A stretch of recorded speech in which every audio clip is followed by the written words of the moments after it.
नमस्कार मंडळी. 28 जानेवारी 2026 आपल्या महाराष्ट्राचे उपमुख्यमंत्री श्री अजित पवार यांचं विमान अपघातात निधन झालं. श्री अजित पवार यांना भावपूर्ण श्रद्धांजली. त्याच्या दुसऱ्या दिवशी म्हणजे 29 जानेवारी 2026ला मनोविकास प्रकाशनचे अरविंद पाटकर यांचं सुद्धा निधन झालं. त्यांना सुद्धा भावपूर्ण श्रद्धांजली. आपल्या व्हिडिओचं जे टायटल आहे गांधी का मरत नाही हे पुस्तक सुद्धा त्यांच्याच प्रकाशनचं. 30 जानेवारी 1948 नथुरामने गांधीजींवरती गोळ्या झाडल्या आणि गांधीजींची हत्या केली. हा हल्ला होण्यापूर्वी गांधीजींवरती 5 ते 6 वेळा हल्ला करण्याचा प्रयत्न झालेला आहे. हे बऱ्याच लोकांना माहिती नाहीये. 2 हल्ले माझ्या वाचनात जे आलेत ते म्हणजे 1934 साली पुण्यामध्ये गांधीजींवरती बॉम्ब फेकण्याचा प्रयत्न झाला. 1944 साली गांधीजींवरती नथुरामनेच हल्ला केला होता. पुण्याचे पुरोहित आणि भिलारी गुरुजी यांनी नथुरामला पकडून गांधीजींना वाचवलं होतं. या हल्ल्यातनं चाकू हल्ला करण्याचा प्रयत्न केला होता. समजा दुर्दैवाने हे आधीचे हल्ले यशस्वी झाले असते कुठलाही एक हल्ला, तर या मंडळींनी गांधी हत्येची कुठली कारणं दिली असती.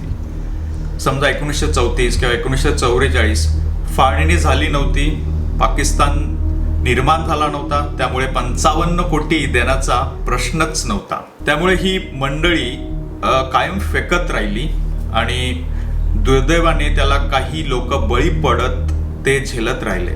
फेकणाऱ्यांनी काय फेकावं हा त्यांचा प्रश्न, परंतु झेलणाऱ्यांनी ते का झेललं हा खरा प्रश्न आहे. याचं उत्तर हेच की गांधीजन, गांधी प्रेमी, गांधी स्नेही यावरती कायम गप्पच बसली. ही नथुराम आणि त्याची मित्रमंडळी अजूनही गांधींना मारण्याचा प्रयत्न करतात. कधी गांधीजींच्या पुतळ्याच्या तिथे जातील, काहीतरी करण्याचा प्रयत्न करतील. कधी म्हणे आम्ही नथुरामवरती कीर्तन द्यायला सुरुवात करू. काल परवा माझ्या वाचनात एक छान स्टेटस आला होता की कीर्तनकारांनी कीर्तनामध्ये तुकाराम सांगावा, नथुराम नाही. या नथुराम आणि त्याच्या मित्रमंडळींच्या मनामध्ये अजूनही गांधींबद्दल राग आहे, चीड आहे.